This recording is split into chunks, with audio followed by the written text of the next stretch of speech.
All right, welcome back. It's- Tangy I love it. Talks, I love November. it. Oh my gosh, our monthly podcast. We went weekly, then bi-weekly, but I feel like monthly is good. We can stick to it. We've got a lot going on in our world, right? We're growing, we're adding properties, adding new team members, a lot going on in our world. What's been November like for you here so far, Victor? A lot of changes. What are we on? 7th of November. I'm sure in a blink of an eye, we'll already be at end of November, and Thanksgiving will be upon us. But like you said, a lot of changes. I think it's a good start to a November. We got properties incoming and being onboarded as we speak in all parts of South Florida and Georgia and the Keys. So we're developing our team, bringing on new team members, and it's what I like to call some growing pains, some good growing pains. Yeah, but But I think what's good is that we have our systems in place, right? And it shows that the systems are not breaking. So, like, our technology is working great for us. It's helping us scale. We're able to control things in different states. We've got our exactly. hiring practices in place that we hire to our culture and to our values. We've got a lot going on in that space, but it's all working, right? And so, shout out to EOS and Isabel Porzakansky, our EOS implementer, who helped us stay organized and stay on point.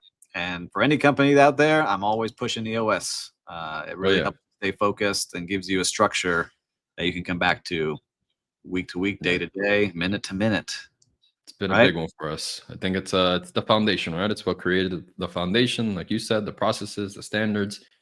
So we could just build on. We could just build on and have a really strong foundation, and that's the goal. That's the goal, and we continue. We continue.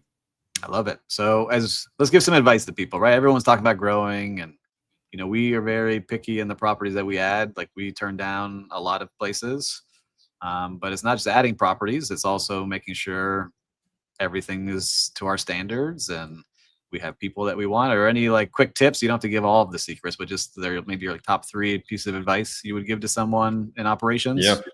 Yeah, I mean, every time a new property comes on, right, we always have that first discovery call, and I always keep myself a little mental checklist, right? We always say that we need to have two very very important things, right? The property needs to be to our standards, and then the owner, right, needs to see our vision and our goal. So if those two things are not, if one of them is not on, then not necessarily, it's the right fit for us, right? So we're always looking for those two check marks, right? Then we have like a full kind of like another checklist as far as like the properties, the conversations, the expectations of the owners itself. And that's like a full, kind of like a separate conversation that we have the owners and a questionnaire that we ensure that everything aligns. But I think those are the two, right? I mean, we've had that instance, right, where we have the best property ever, but the owner doesn't necessarily align with the vision, and then we can see right where there's a lot of turbulence in that area, and then vice versa, right? We have great owners that love to work with us and visions align, but then the property is not up to par, and unfortunately we can't deliver with their expectations, with our expectations, right? So Mhm. it's kind of best of both worlds there, and I know you've seen that time and time again. How do you see it from your world? Yeah, I think my tips to people is, we've talked about this a lot too, is holding the line to your values and your standards, right? Because as soon as you allow something to slip, that becomes the new standard, right? And then, we've had this conversation a bunch lately, right? And so is talking to those team members and making sure that they understand, hey, we need to make sure that everything is cleaned a certain way. We need these things in a certain place.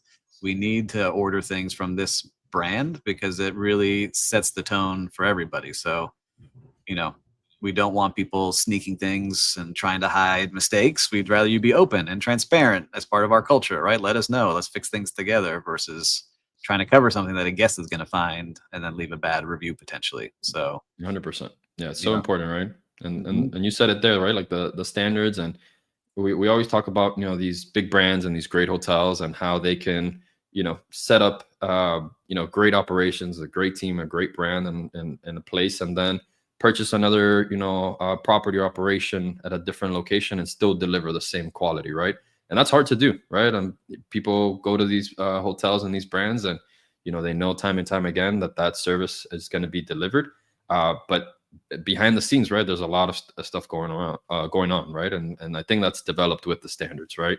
And creating those pars and creating those processes that every team follow and is followed by all.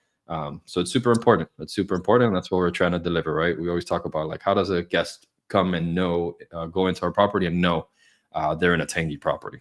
Yeah, and I think what you said, and for listeners too, like we have a lot of hotel listeners that are trying to break into vacation rental world.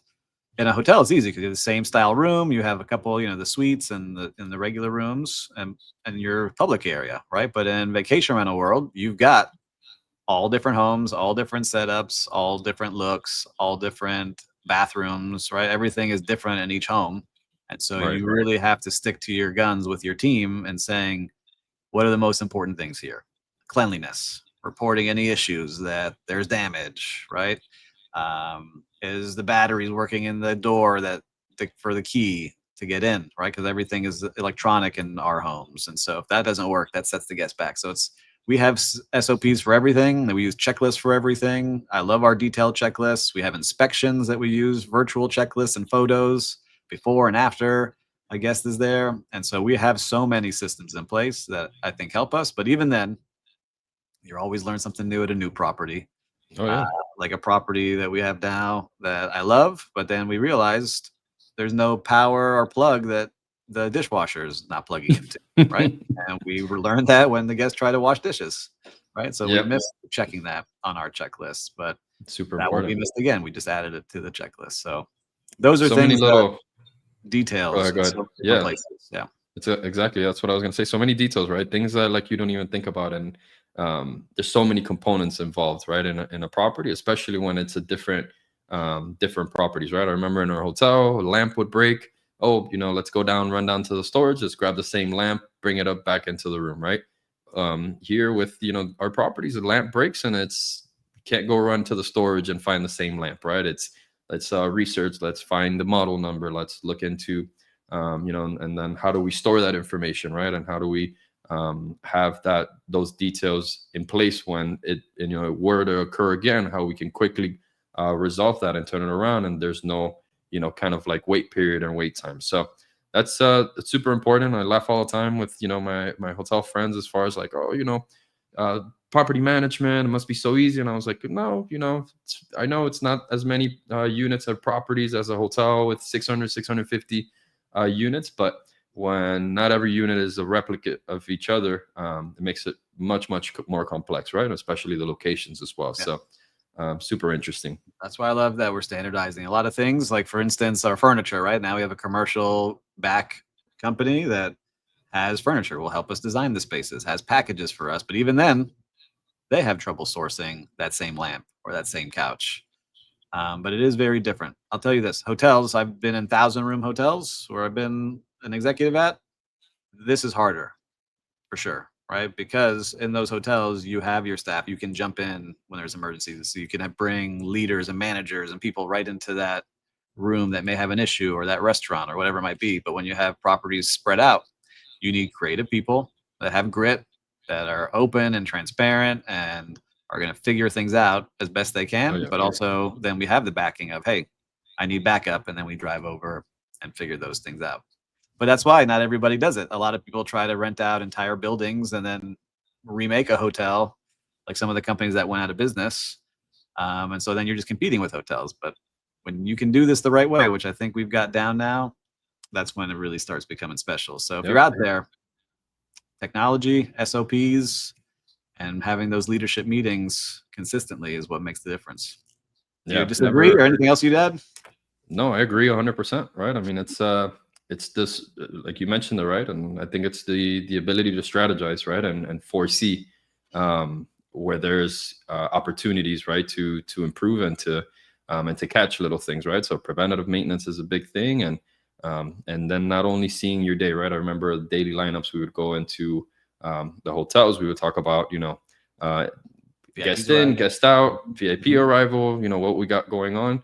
But the meetings look a little different as in short term rental, right? It's not only seeing your day, but looking ahead, right? What is happening the next 4 or 5 days, or looking out weeks ahead, and how we can strategize and make sure that we have the teams in the right place. So important, so different. I feel like we're learning every single day with every single situation that transpires. It's never a dull day, and I think it just makes us sharper and stronger.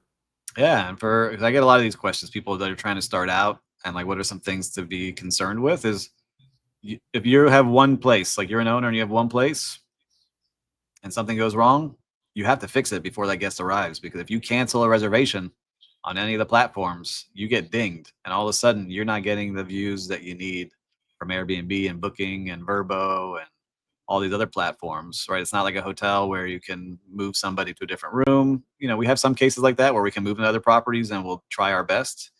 But in certain cases, it's one of one, right? Like a farm in Georgia or a mountain house or in North Carolina, whatever it might be, you have to have that place ready. Because as soon as you cancel or say, hey, I'm so sorry, we're not ready for you, it's cutthroat You're now. losing These that. platforms are never going to give you more views. You fall in the algorithm. So you got to keep up your scores, the quality, and you have to be ready. Like So this is true. a full-time business. So true. Yeah, the super host status and the guest favorite badges, one doesn't really appreciate them enough until you don't have them, right? And we see it, right? 20 to 30% of properties with those badges are performing better than the ones without, right? So um, very important. I love that. I love that tidbit there. Yeah, now we're coming out of slow season, so I'm really happy to see a lot of our owners invested back in their property, right? But we have some owners that, hey, want to ride it out and see how it goes. I would advise everybody, if they're listening, is hey, make sure and your busy season comes and those rates are sky high, you have to deliver on the value that you're going to give. So So I think true. about some of our properties, like there's some tweaks we still need to make at some of them because now the rates are coming and we see them. The bookings are coming back strong. The people are booking further and further out again, which we hadn't seen in a while, especially over the Oh yeah. last months. Now people are booking 2, 3, 4 months in advance. We're still getting a lot of short-term bookings, but people are now paying that high dollar to secure the home that they want to be in during the busy time here in South Florida. Yeah. So We see anyway, it. that's my rant for anyone listening here, my TED talk. But what do you think when you're seeing this start coming? We have like an interesting mix of like short term, like in the week, day of, and then we have long term. How are you seeing this starting to play out? Yeah, I mean, I think we're seeing a lot of shifts, right? Specifically here in South Florida, right? And I feel like every 3 months, it's just completely something different. The expectation and the desire to come down here to South Florida specifically continues to change, right? I know we see now, and I know there's word and you know stories and reels going around of all the New Yorkers now wanting again to come down and the resurgence of South Florida. So I'm interested to see what that looks like, right? Because I know if it was ever anything like the COVID era, right, we saw a lot of people, the digital nomads coming over here, staying for 3, 4, 5 months to try to feel out the area and to see if Mm. that's an area or somewhere that they want to invest in, right? So we're seeing a little bit of that, but I wonder now, in the coming months, if that's going to be something else that's going to be super important. And we're seeing that, right? Like the market continues changing. We had a very in the real estate market earlier in the years where there was properties that were sitting for sale, and they're property sitting for rent and price cuts happening left and right. But now we have these interest rate cuts as well that can probably drive some more traffic and more eyes. So those longer term bookings can be a lot more frequent. But we still, love our short term and our transient guests that are coming here to enjoy Miami and South Florida. I know that's going to stay, especially in the coming months while we have FIFA and so much fun stuff and things going on within our city. Yeah, we're about to hit some amazing events coming up very soon. Not only is the holidays, right, with Thanksgiving and Christmas and the Hanukkah and all those things, but then now all of a sudden Art Basel hits the 1st of December. New Year's where people come to celebrate in our beautiful cities here in South Florida. Then we're going to go straight into boat show and F1, the tennis tournament, and now FIFA in the summer is going to be amazing. And we're hosting 7 games, I think, in Miami is what we're hosting. So Yeah. I'm curious to see how it pans out because there is so much inventory. And I think, Airbnb and the platforms are pushing people to list their units. So they're going to make their money. I'm curious to see how much money everyone makes if there's too much inventory out there, but it's Yeah. going to be good to see. But something you hit Yeah. on, home sitting for sale, and it's interesting because we just got another lead like this, and I think we found a nice little niche. And for listeners, you can copy this playbook: is these homes are sitting empty. Most of them have furniture because they're trying to sell it, and they have nowhere to take their furniture because they haven't been able to buy their new place, is to list it as a vacation rental. And we help do it legally and make sure you're following the rules. And what we've seen now is some of these owners are like, well, maybe I don't want to sell because I'm actually making more than I thought I was going to make. And so I think we have a good chunk of those actually in our portfolio, which, you know, would scare some people, but really every property is for sale. Like there's properties we thought we would have for years and years and years that sold that we weren't expecting. So I like Right. this kind of model because now we've brought in some new inventory, but also providing a service that I think is very helpful to people that are losing out every month paying a mortgage. Right? Was that something 100%. surprising to you? A little bit, yeah, a little bit, and we found a little niche there where I think owners can, feel comfortable and feel patient, right? If they are putting up their property to sell, they don't have to do any price cuts. They don't have to get, um, lower in their intentions and cut their losses a lot shorter.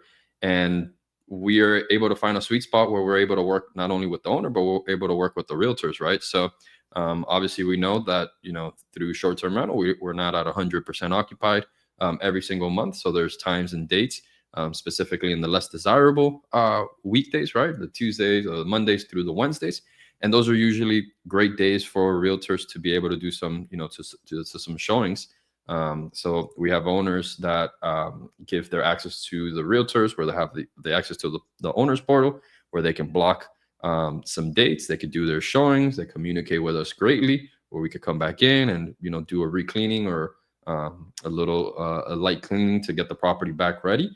And it allows them to continue generating income, right? While they're trying to sell the property. So we've been flexible with this, right? And that's another thing that we've discovered, that our flexibility is something that we can use to our advantage.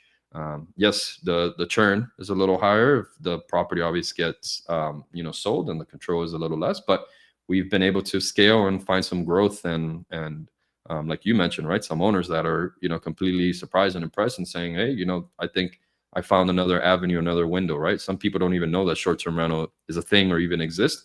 It's a concept itself. So when they see the numbers come in, they're like, wait a minute, maybe this is a business. Maybe I don't have to necessarily sell the property. So it's been interesting. It's been an interesting dynamic. I think we have like a handful of properties right now that Yeah, I like that it, are right? running I on that think model. for any business, if you can solve a pain point, that's what a business is, right? If you can solve a need, and I feel like that's a need for a lot of properties that we see them. Oh They're yeah, just sitting there empty on hold, and they don't realize like, I'm gonna lose out a year. Like it's funny, like, I'm gonna just lease it for a year, but then you lose a whole year where you can't sell a place, right? And absolutely. so Yeah. this gives you that flexibility to make money in the short term for short-term rentals, and still be able to sell it if you need to. So if you're interested in something like that, let us know. We're happy to walk you through the options. We had a call with someone yesterday about this, and I told them I think you're going to be happy in keeping it as an asset because it's going to make money for you versus selling it and keep cutting your price.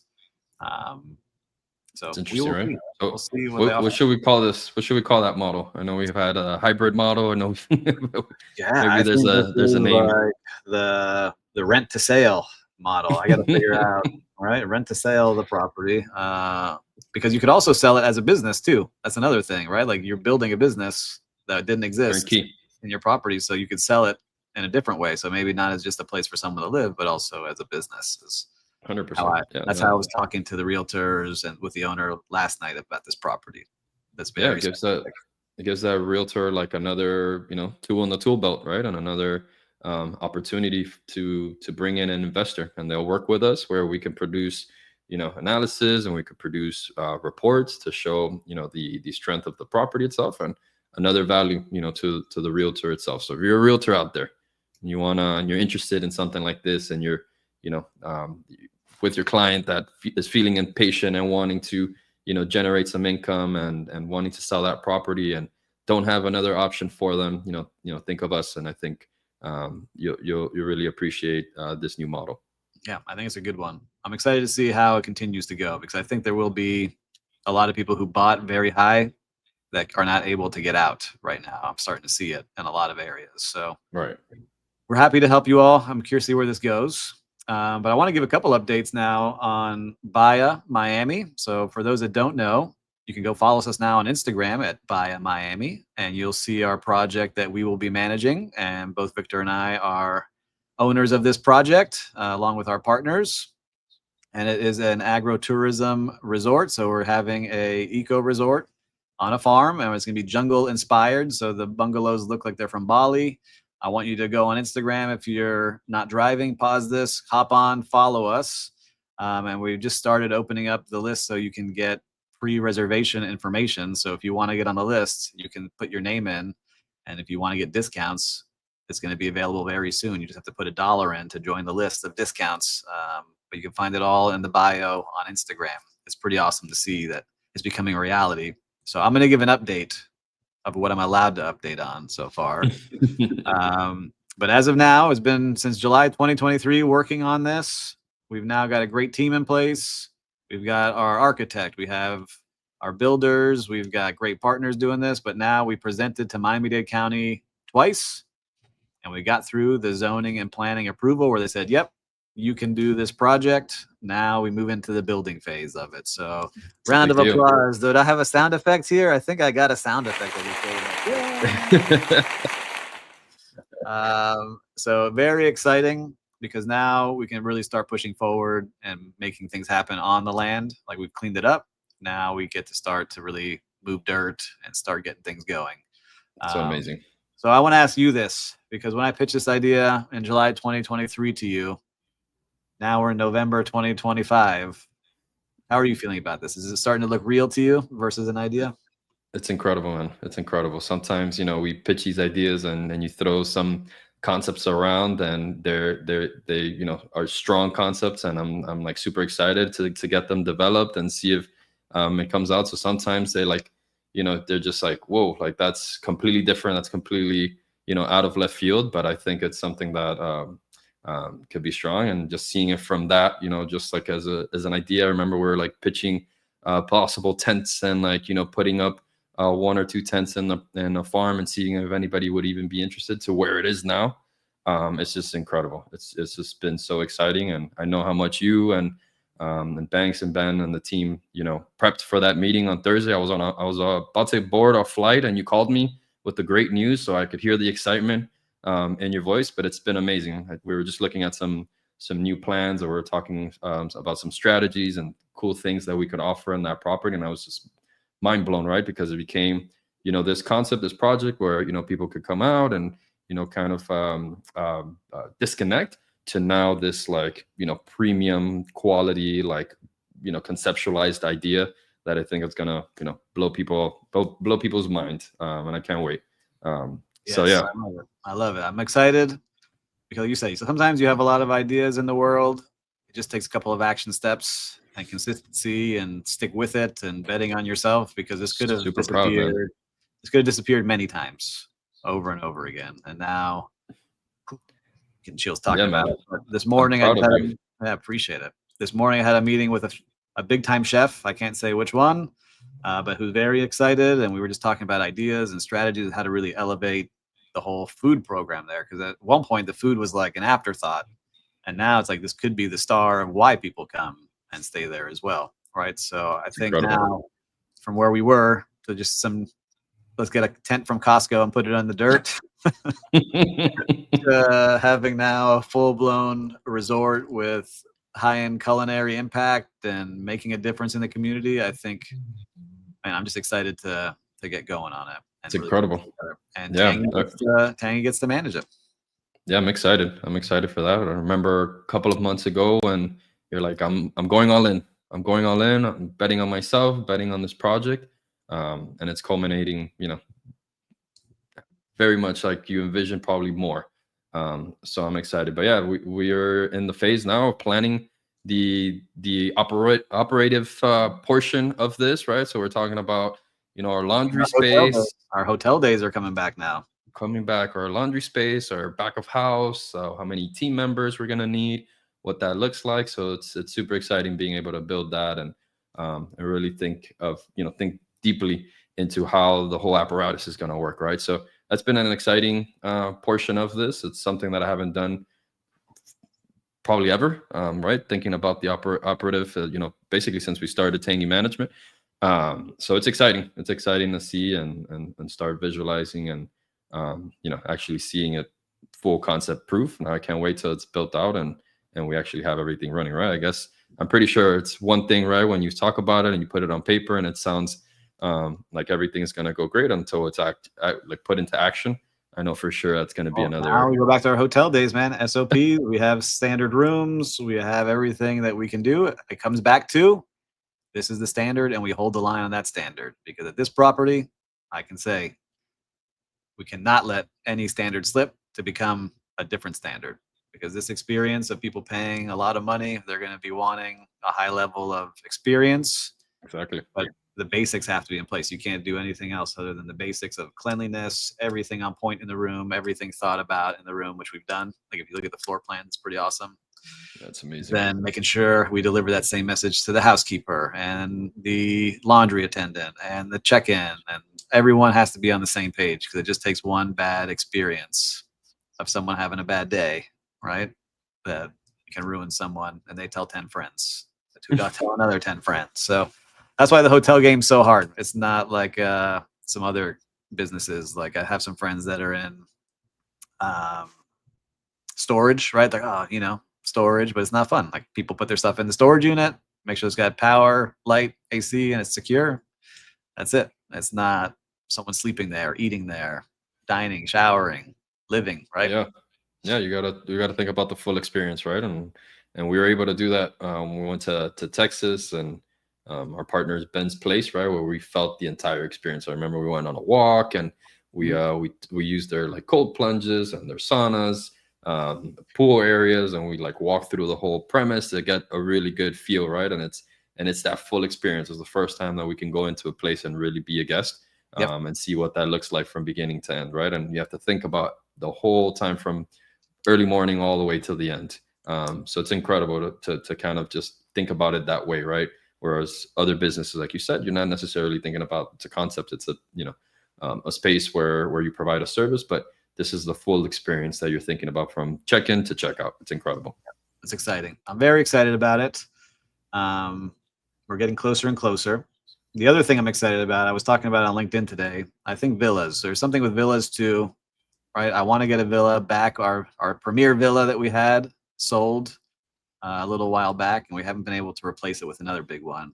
So if you're listening to this, I'm putting it out into the world. I want another villa for us to manage because those villas make the same amount as some of these smaller boutique hotels. Like I see a lot of Airbnb influencers now on Instagram getting into boutique hotels, which is code for motel that they take away the services from and just paint it really cool. Um, some of these people make me laugh online because the people don't know any better. But listen, I don't hate anybody making a living. But some of those places are 30, 40, 50 rooms where one really well done villa at high end will make the same amount of money. So I'm Yeah, also big on that right now. It's stuck in my mind over the last couple of weeks. So we're in a I'm, I'm perfect working. place for it. We're in a Yeah. perfect place for it with many villas, great locations, and beautiful, beautiful homes. I Yeah. think. I'm not talking party houses, people. So don't start sending me the mail and the letters that people have sent me about, oh, you're taking away the community feel and party houses. That most of these houses are empty anyway. So the community vibe is not there. They're 20 and 30 and $40 million homes that cost more than a lot of hotels do anyway. And so you need the right staff to come in and make sure it doesn't become a party hotel and you have a good neighbor and you have someone maintaining the property and doing things the right way for high net worth individuals that come and then spend their money around the community as well. So Yeah, it's incredible, and we're getting a lot of these celebrities and high net worth people that are coming in and buying these properties at some ridiculous prices. I know they like yep. are like front on the news every time that it occurs, and it's been happening more and more. And I'm sure we got a lot of celebrities that are bringing other celebrities in, and I know we just signed Messi for another 2 years, so I'm sure he's bringing all his pals from Europe and Yeah. coming in and investing here in South Florida. So. If Yeah, talk any about money. It's going to be interesting as I'm going to an event. Like my kids, I got to thank my kids. Their school, they won a raffle at their school to go to Okay. this E1 electric boat racing that's coming up tomorrow. And the Okay. owners of the teams, so there's 8 teams, I think, but it's Mark Anthony owns Team Miami, LeBron James owns a team, Tom Brady owns a team, Rafael Nadal owns a team. I forget the mix. Steve Aoki owns a team, and so they're all taking place here over the weekend. right by Paddle Reserve by the Children's Museum. So it's going That to be is cool to see incredible. this boat race on Or like, Saturday. E1. are they like those long like cigar boats, but just No, electrical? Or it looks like a spaceship, and the way it was designed was the person who designed these boats saw like birds flying low over the water. You know, when you see like a pelican like right? kind of coasting over the water, they made it designed like that, so it really like floats over the water, almost like those foil boards that Okay. you see. Yeah, yeah. I know what you're talking about. Yeah, That's so that's E1 impressive. race, first time in Okay, Miami, and it's the end of the circuit. So this is a championship race. So I don't cool. know much about it other than they won it, and I was like, all right, let's That's roll. super cool. You gotta take some videos and show me. I'm sure the residents. I'm guessing, right? If it's electronic, I'm sure the residents will be happy also, right? Yeah, it's not No. gonna be. I don't know how loud it's gonna be. Not like F1, where you and I, Right. our eardrums almost exploded that day. So, all right. Well, look, man, November Tangy Talks. We hit it. Where you didn't lose our steam. We did a great job today. And so, listeners, if you enjoyed this, you found any detail of this valuable, I'm sure one of your friends will too. So make sure to pause this, hit that little arrow in the bottom, and forward it on over to one of your friends. Subscribe. And if we can help you in your business needs or you need anything, don't hesitate to reach out. But until next week, I always say, stay hospitable, everybody. Talk to you soon.